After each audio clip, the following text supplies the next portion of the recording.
Na'udzubillahi minasyaitonirrajim. Bismillahirrahmanirrahim. Assalamualaikum warahmatullahi wabarakatuh. Alhamdulillahil wahidil qaharil azizil ghafaril mukawwirul laili 'alan nahar, amma ba'd. Ibu-ibu yang saya sayangi karena Allah, sebelum kita mulai kajian kita berdoa kepada Allah, semoga siapapun kita yang hadir dalam majelis ini, insya Allah Allah sehatkan badan kita, Allah kuatkan jasad kita, Allah tambah ruh keimanan kita, Allah luaskan rezeki kita, Allah angkat segala masalah kita, Allah jauhkan kita dari orang-orang zalim, Allah matikan kita dalam keadaan husnul khatimah. Amin. Allahumma amin. Salawat salam kita hadiahkan kepada baginda Nabi Muhammadin sallallahu alaihi wasallam dengan lafaz Allahumma salli ala Muhammad wa ala ali Muhammad. Ibu-ibu yang saya sayangi karena Allah, pada kesempatan yang berbahagia ini insyaallah kita akan membahas tentang bab tutorial atau cara talqin, takziah dan ziarah. Tiga hal itu penting, jarang dibahas di luar, maka kita pelajari hari ini tentang talqin, takziah dan ziarah. Ibu-ibu yang saya sayangi karena Allah, apa itu talqin? Talqin itu adalah mengantarkan calon jenazah saat mereka akan meninggal dunia. Setiap kita itu pengen mati dalam keadaan baik. Maka salah satu ciri orang yang mati dalam keadaan husnul khatimah, ya, bukan husnul khatimah tapi husnul khatimah, yaitu hari akhir yang baik. Kalau husnul khatimah berarti hari akhir yang hina, hari akhir yang hina. Tapi kalau husnul khatimah itu hari akhir yang baik. Nah, ibu-ibu yang saya sayangi karena Allah, setiap orang itu pengen mati dalam keadaan baik. Maka pertanyaannya adalah bagaimana caranya supaya kita mati dalam keadaan baik? Salah satu ciri orang yang mati dalam keadaan baik adalah orang yang ketika matinya mengucapkan kalimat la ilaha illallah, maka dia mati dalam keadaan baik. Jadi nanti sampaikan kajian ini kepada anaknya, kepada menantunya. Kalau kita sakit dan terbaring sakit, apa yang bisa mereka lakukan supaya kita mati dalam keadaan baik? Jadi begini, kalau ada orang meninggal dunia, ini katakan handphone saya ini adalah kepalanya, yang ini adalah kaki orang yang meninggal. Maka kita sebagai anaknya tentu ingin orang tua kita ini mati dan kemudian mengucapkan kalimat la ilaha illallah. Maka caranya gimana? Ibu bisikkan ke telinganya, ucap la ilaha illallah, ucap la ilaha illallah. Apa tutorialnya? Ketika kita mengucapkan ke telinganya, maka kita pegang suhu tubuhnya. Kita pegang dulu kakinya. Ternyata kakinya udah dingin, tapi pahanya masih hangat. Kita masih bisa ngomong ucap la ilaha illallah. Ternyata pahanya sudah dingin, berarti nyawa tak ada lagi di paha. Coba ibu pegang perutnya. Kalau perutnya itu sudah masih hangat, masih bisa ibu bilang ucap la ilaha illallah. Ketika perutnya ini sudah hangat, sudah dingin, tinggal dadanya lagi cuman yang hangat, maka ibu jangan paksakan. Ibu cukup bisikkan ke telinganya, ucap Allah, Allah, Allah saja.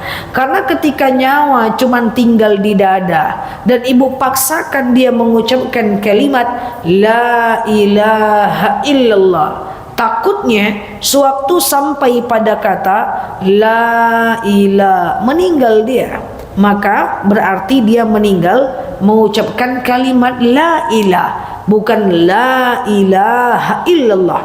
Ya, la ilah artinya tiada Tuhan, dan jangan sampai itu terjadi.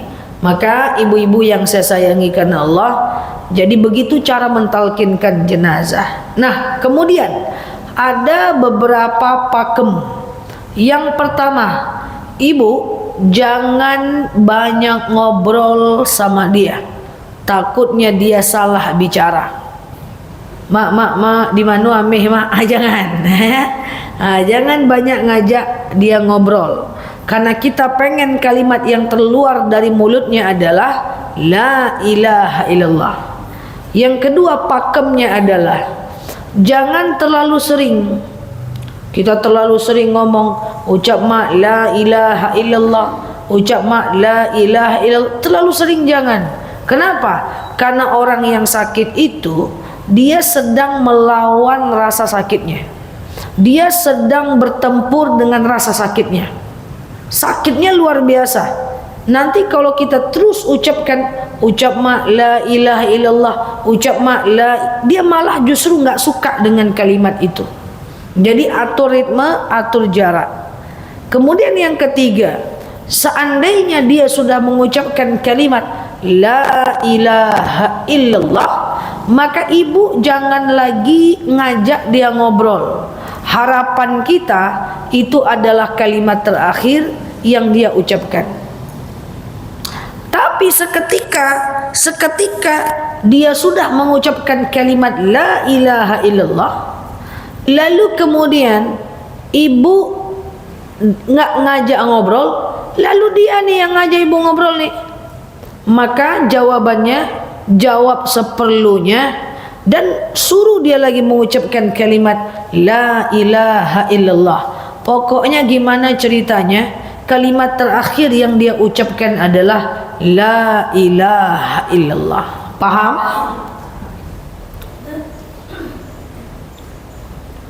Ustazah, gimana kalau jenazah itu akan meninggal tapi dia tahu kita, dia tidak bersuara, dia sudah tidak ada gerakan. Kalau kata dokter dia masih hidup, maka tetap ucapkan kalimat la ilaha illallah, walaupun kita nggak tahu tandanya. Harapannya gol, kalimat terakhirnya adalah la ilaha illallah. Maka sampaikan kajian ini kepada anaknya, kepada siapapun. Jadi orang sakit, kalau dia ditinggalkan kalau dia dalam keadaan sakit, usahakan kalimat la ilaha illallah masih kita dawamkan ke telinganya. Oke. Sebelum saya lanjut tentang takziah, apakah ada yang ragu tentang talqin? Silakan.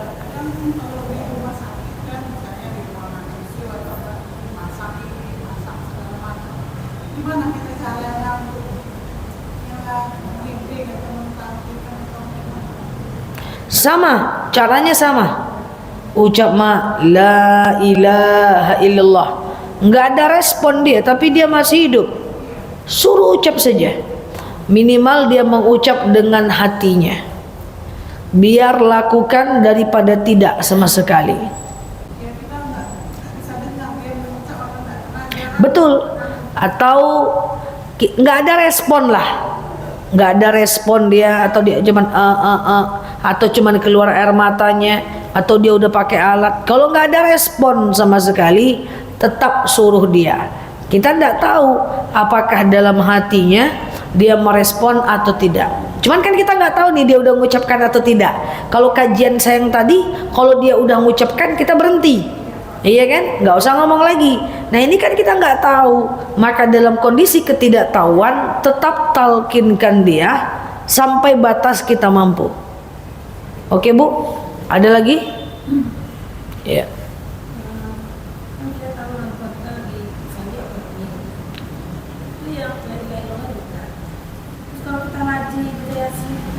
Bisa.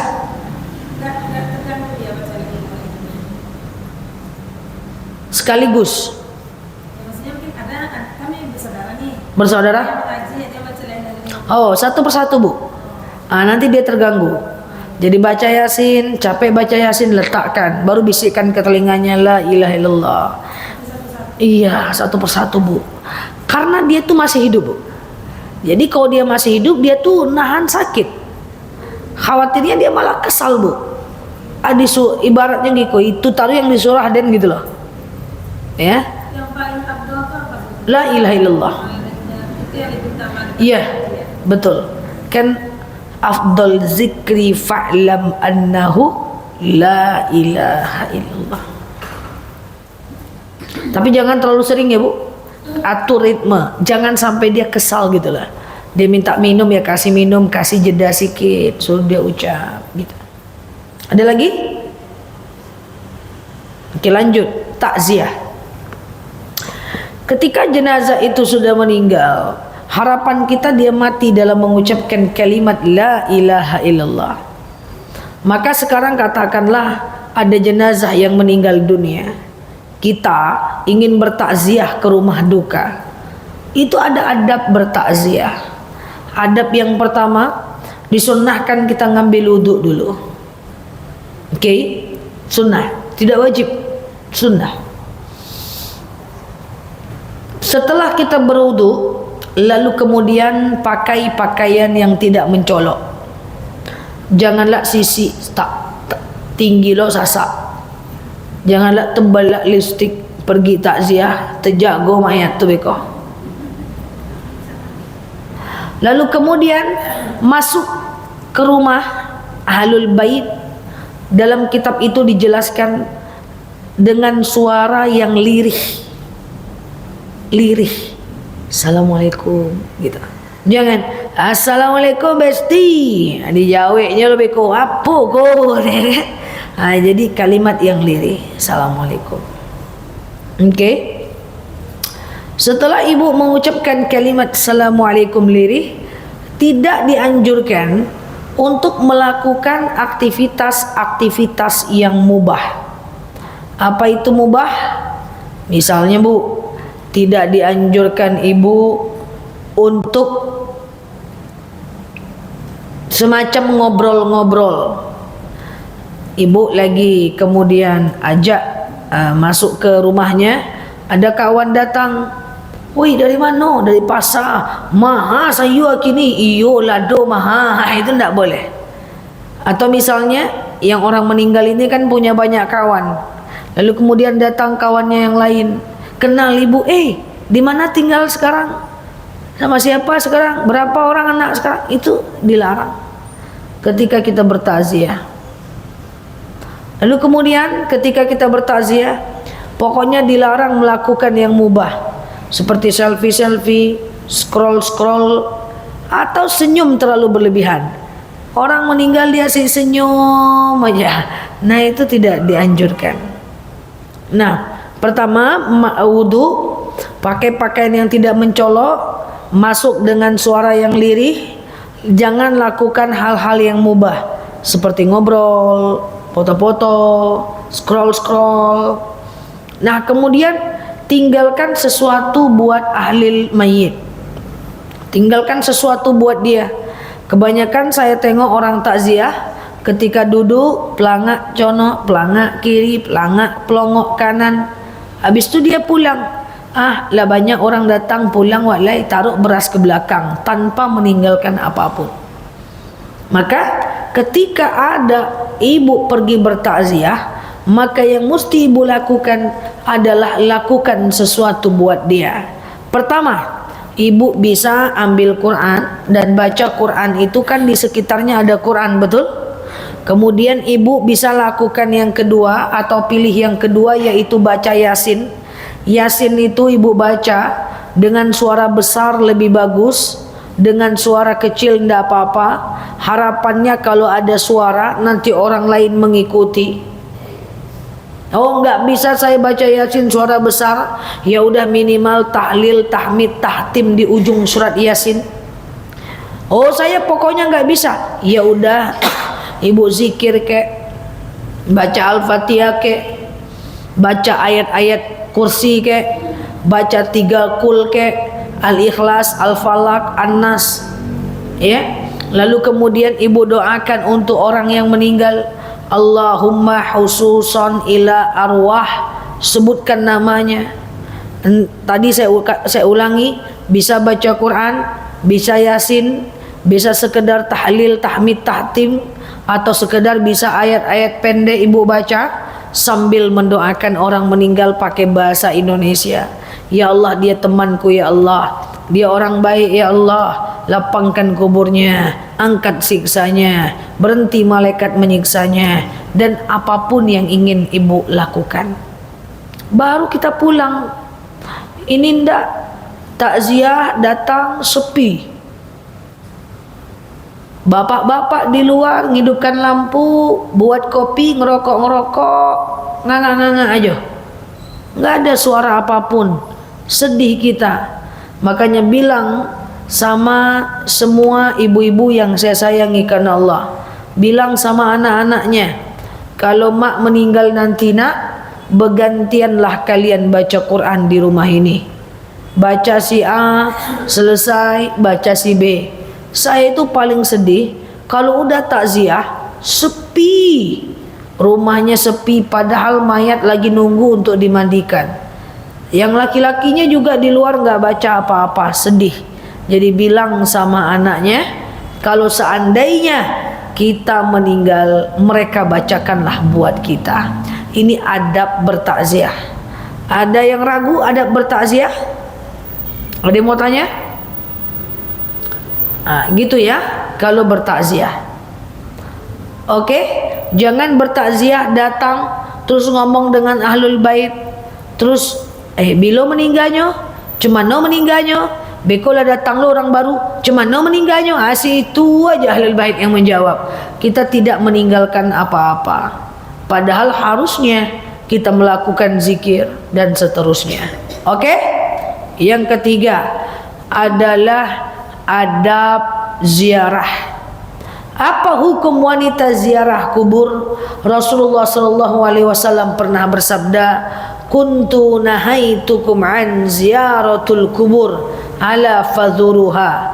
Dulu aku melarang wanita ziarah kubur, sekarang aku bolehkan, kata baginda Nabi. Jadi wanita dulu ziarah kubur emang tidak boleh, sekarang baginda Nabi udah membolehkan. Suatu ketika Aisyah pulang dari kuburan, ditanya oleh sahabat, ya Aisyah, engkau dari mana? Aku habis ziarah. Hai sahabatku, apa kata sahabat? Bukankah Rasul melarang kalian ziarah? Apa kata Rasulullah? Apa kata Rasulullah? Apa kata Aisyah? Ya, dulu Rasulullah melarang kami ziarah, sekarang Rasul bolehkan kami ziarah. Apa makna ibu-ibu yang saya sayangi karena Allah? Wanita boleh ziarah asal penuhi adabnya. Saya akan jelaskan adab ziarah. Yang pertama, sama seperti tadi, dianjurkan kita untuk berwudu. Setelah wudu, kemudian pakai pakaian yang tidak mencolok. Setelah itu masuk ke lingkungan kuburan, ucapkan Assalamualaikum ya ahlal kubur.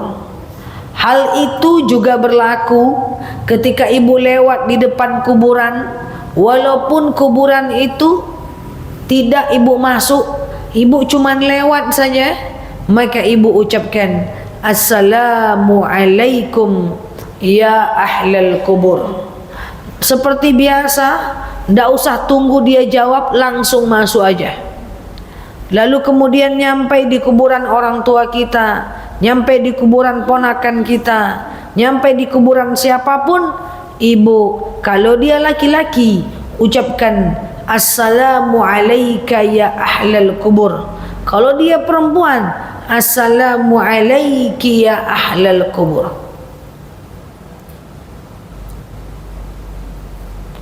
Oke? Lalu kemudian bersihkan sampah-sampah, rumput-rumput liar, ilalang-ilalang, bersihkan. Lalu apa yang harus kita baca? Ada 3 rekomendasi yang mesti kita baca saat kita ziarah. Saya mulai dari yang paling susah, menengah, dan mudah. Yang pertama, ibu berdoalah saat ziarah. Kelompok yang pertama, ibu bisa baca rakaat ketiga, takbir ketiga dan takbir keempat solat jenazah. Ibu angkat tangan setelah ibu bersihkan, ya Allah, Allahumma ighfir laha warhamha wa'afiha wa'fu anha. Kalau dia laki-laki, kalau dia perempuan. Kalau dia laki-laki, Allahumma ighfir lahu warhamhu wa'afihi wa'fu anhu. Lalu kemudian baca takbir keempat saat solat jenazah. Allahumma la ta'rimna ajrahu wa la taftimna ba'dahu. Atau Allahumma la tahrimna ajraha kalau dia laki-laki, wa la taftimna ba'daha.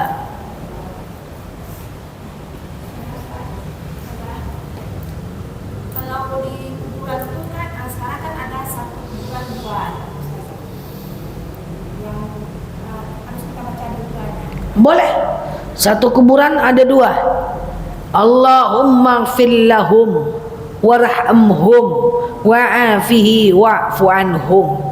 Atau Allahumma la tahrimna ajrahum wa la taftimna ba'dahum. Dah? Ini kelompok yang pertama nih. Tambah satu lagi. Allahumma ja'al qabrahum raudatan min riyadil jannah. Kayak gitu. Nah, ini cara yang paling susah. Saya nggak hafal hum nggak hafal saja. Ya udah, ada cara yang nomor dua. Apa cara yang kedua? Ibu baca yang ibu hafal saja. Ibu baca Al-Fatihah, ibu baca ayat kursi, ibu baca Al-Ikhlas, Al-Falaq dan An-Nas, lalu doakan pakai bahasa Indonesia saja. Nggak apa hafal juga saya Al-Falaq, An-Nas itu saja. Ya udah, langsung doa pakai bahasa Indonesia. Nggak juga hafal, ibu aja lah meninggal lagi, parah betul. Ya kan? Pergilah ziarah, Masya Allah. Ziarah itu luar biasa. Suatu ketika Rasul jalan di antara dua kuburan. Kuburan sebelah kanan ada mayat yang sedang disiksa karena kencing tak cebok. Kuburan sebelah kiri ada mayat yang sedang disiksa karena kencing berdiri. Lalu Rasul jalan di antara dua kuburan itu. Bertanya Abu Bakar dari belakang, "Ya Rasulullah, kau sedang apa?" "Saya sedang membersihkan kuburan ini." "Ngapain kau bersihkan kuburan itu ya Rasul?" "Saya ingin meringankan beban siksa ahli kubur." Jangankan mendoakan, membersihkan kuburan saja meringankan siksa. Lalu Rasul ambil air, Rasul siram di atas kuburan itu. Bertanya lagi Abu Bakar, "Ngapain kau ambil air dan kau siram ya Muhammad?" Apa kata Muhammad? "Saya ingin meringankan siksa dari ahli kubur sampai air itu kering." Maka kita menulis sebuah jurnal yang berjudul Adat Indonesia Tak Bertentangan dengan Syariat. Kita kan kalau ke kuburan kita bersihkan, betul? Lalu kita siram pakai air, betul? Nah, itu ringan siksanya, Masya Allah. Ya, nah ini adalah adab ziarah. Kunjungilah terutama di hari Jumat. 3 hal ini penting: adab talqin, adab ziarah, dan adab bertakziah. Ya, nah karena gini Bu, khairun nas anfa'uhum linnas. Sebaik-baiknya orang adalah orang yang paling bermanfaat. Mampu kita bermanfaat saat orang meninggal, mampu kita bermanfaat saat bertakziah, maka bermanfaat pula kita dengan ziarah kita. Semoga kalau kita meninggal orang lain melakukan pula buat kita, kan gitu kan? Itu harapan kita. Kajian ini sampaikan kepada anak cucunya supaya kalau kita meninggal mereka yang akan mengerjakannya buat kita. Oke? Ada yang mau tanyakan dalam dan luar tema? Iya.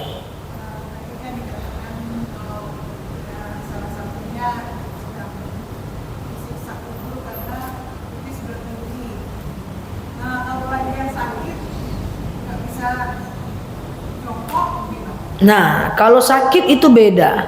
Sakit, jangankan pipis jongkok, sholat aja bisa sambil baring. Kalau sakit nggak usah pikir, Bu. Kalau sakit boleh sholat berdiri, nggak bisa jongkok, nggak bisa duduk di kursi, tagak aja, kencing nggak apa-apa. Pipis maksudnya kan?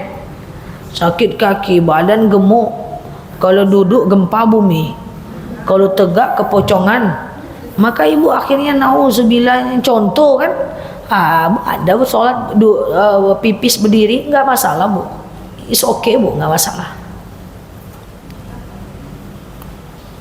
Oke, nggak masalah.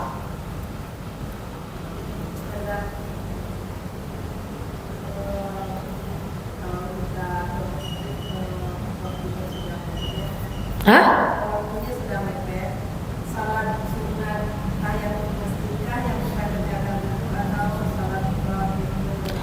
Saya nyampe masjid antara azan dan iqamah. Manakah saya kerjakan duluan? Atau manakah salah satunya yang saya kerjakan? Tahiyatul masjid atau rawatib? Rawatib lah. Rawatib sunnah muakkad, tahiyatul masjid sunnah biasa. Sama-sama. Oke? Ada lagi? Ya.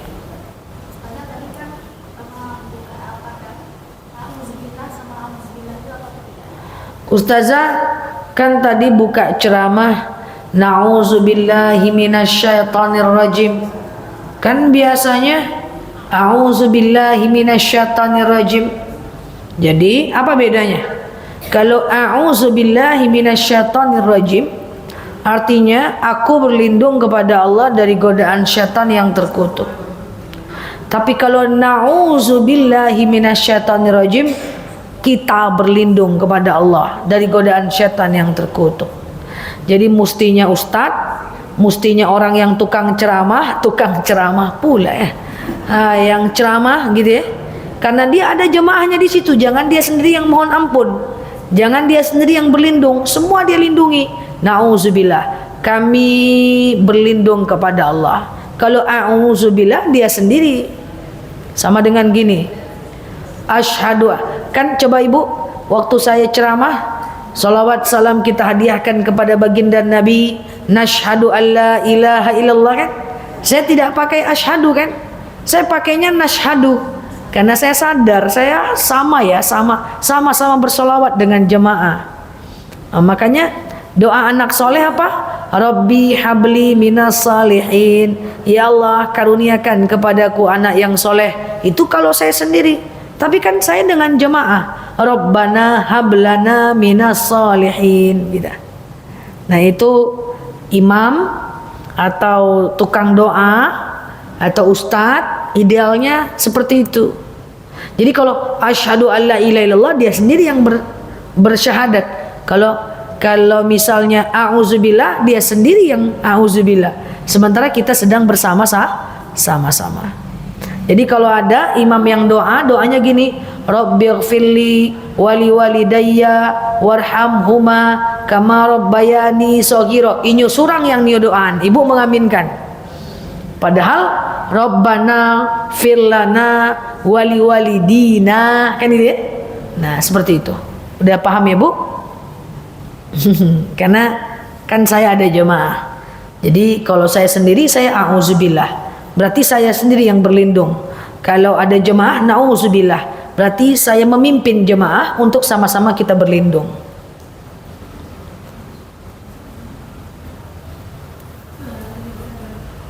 Itu ada tentang kebiasaan kan meninggal orang ada meninggal pada kemudian ada kan 3 hari, 7 hari ya kan. Itu karena disediain makanan.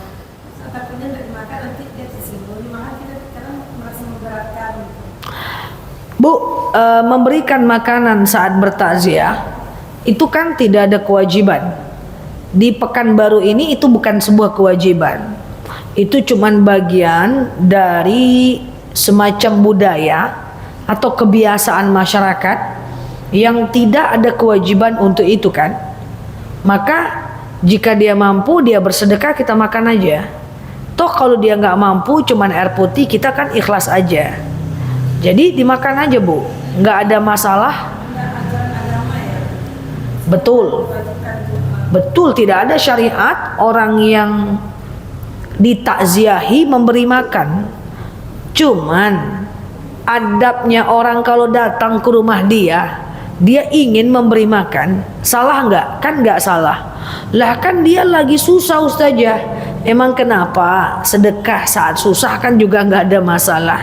Fisarra wad darra, saat lapang, saat susah. Nggak apa-apa bu, makan aja. Yang penting kita nggak maksa dia makanan itu ada, ya. Itu tanda dia mampu, ya udah. Yang nggak boleh itu berhutang untuk itu. Berhutang kita supaya orang bisa makan, atau semacam ada budaya di sebuah RT harus dikasih makan. Ini peraturan RT, kan tidak seperti itu kan? Oke, cukup ya. Wallahu a'lam bishawab. Kita akhiri dengan doa singkat. Ala hazihi niyah al-Fatihah.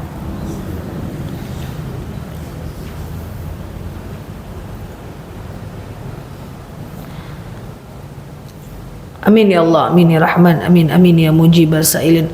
Allahumma salli ala Muhammad wa ala ali Muhammad. Allahumma inna nas'aluka ridhaka wal jannah, na'udzubika min sakhatika wan nar. Allahumma inna nas'aluka salamatan fi dinina, afiyatan fi jasadina, ziyadatan fi ilmina, barakatan fi rizqina, taubatan qabla al-maut, rahmatan indal maut, maghfiratan ba'dal maut. Allahumma hawin alaina fi sakaratil maut, najatan minan nari wal afwa indal hisab. Allahumma antas salam minkas salam wa ilaika ya'udus salam. Fahina rabbana bis salam wa dakhinal jannata darus salam. Tabarakta rabbana wa ta'alita ya hazal jalali wal ikram. Allahumma inna na'udzubika minal hammi wal hazan, na'udzubika minal ajzi wal kasal, na'udzubika minal jubni wal bukhli, na'udzubika min ghalabati ad-dani wa qahar rijal. Allahumma yassir alaina umurana wa la tu'assir alaina umurana ya rabbal alamin. Allahumma astajib du'ana ya Allah, astajib du'ana ya Rahman ya Rahim ya mujibal sa'ilin. Allahumma salli ala Muhammad wa ala ali Muhammad. Subhana rabbika rabbil izzati amma yasifun, salamun alal mursalin, alhamdulillahi rabbil alamin. Assalamualaikum warahmatullahi wabarakatuh.